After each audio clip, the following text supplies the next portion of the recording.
Hey guys, இன்றைக்கி பார்க்க போகிறது 2023 வந்த ஒரு சூப்பர் நேச்சுரல் த்ரில்லர் ஃபிலிம். இதோட ரன்னிங் டைம்னு பார்த்தீங்கன்னா 140 மினிட்ஸ் கிட்ட கொடுத்துருக்காங்க. இந்த படத்தோட ஸ்டோரியை ரொம்பவே சிம்பிளாக சொல்ல போனால், நம்ம ஹீரோவான ஸ்காட் மெக்காலுக்கு பார்த்தீங்கன்னா ஒரு ட்ரீம் வருது. அதாவது இவருடைய இறந்து போன ஃப்ரெண்டான ஆலிசன் வந்து இவங்ககிட்ட ஹெல்ப் கேட்குற மாரி.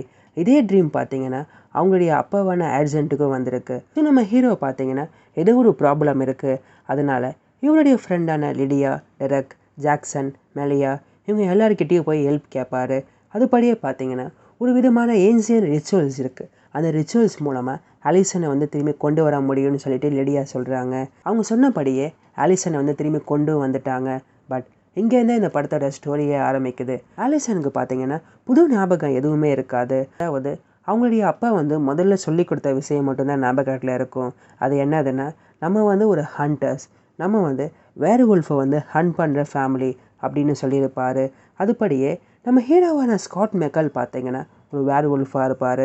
அதனால் ஆலிசன் பார்த்தீங்கன்னா அவங்களுடைய ப்ரைமரி டார்கெட்டை ஸ்காட் மெக்கலை வச்சுருவாங்க. அதாவது ஸ்காட் மெக்கலை ஹண்ட் பண்ணுறதுங்கிறது தான் அவங்களுடைய ப்ரைமரி டார்கெட்டாக இருக்கும். பட் இது எல்லாத்துக்குமே பார்த்தீங்கன்னா இன்னொரு நபர் தான் காரணமாக இருப்பார். அதாவது ஒரு மோஸ்ட் பவர்ஃபுல் அண்ட் டெட்லியஸ்ட் எனிமியை வந்து அவர் எழுப்பியிருப்பார். இந்த ஒரு எனிமியால் தான் பார்த்தீங்கன்னா ஆலிசன் வந்து இப்போ உயிரோட கொண்டு வந்திருப்பாங்க. ஆலிசனை வந்து பிரெயின் வாஷ் பண்ணி ஸ்காட் மெக்கால் ப்ளஸ் அவங்களுடைய ஃப்ரெண்ட்ஸை வந்து நீ கொலை பண்ணிடணும் அப்படின்னு அந்த ஒரு எனிமி வந்து சொல்லும். ஸோ அது வந்து யார், அந்த ஒரு பவர்ஃபுல்லான டீமன் வந்து யாராக இருக்கும். அது மட்டும் இல்லாமல் அந்த ஒரு டீமனை எழுப்பி விட்ட ஒரு நபர் யார், நம்ம ஹீரோ ப்ளஸ் அவருடைய ஃப்ரெண்ட்ஸ் வந்து இந்த டீமன்ஸை எப்படி தடுத்து நிறுத்துகிறாங்க, அவங்களுடைய ஃப்ரெண்டை வந்து எப்படி அவங்க காப்பாற்றுறாங்க. இதான் இந்த படத்துடைய பாக்கி story. Okay guys, thanks for வாட்சிங்.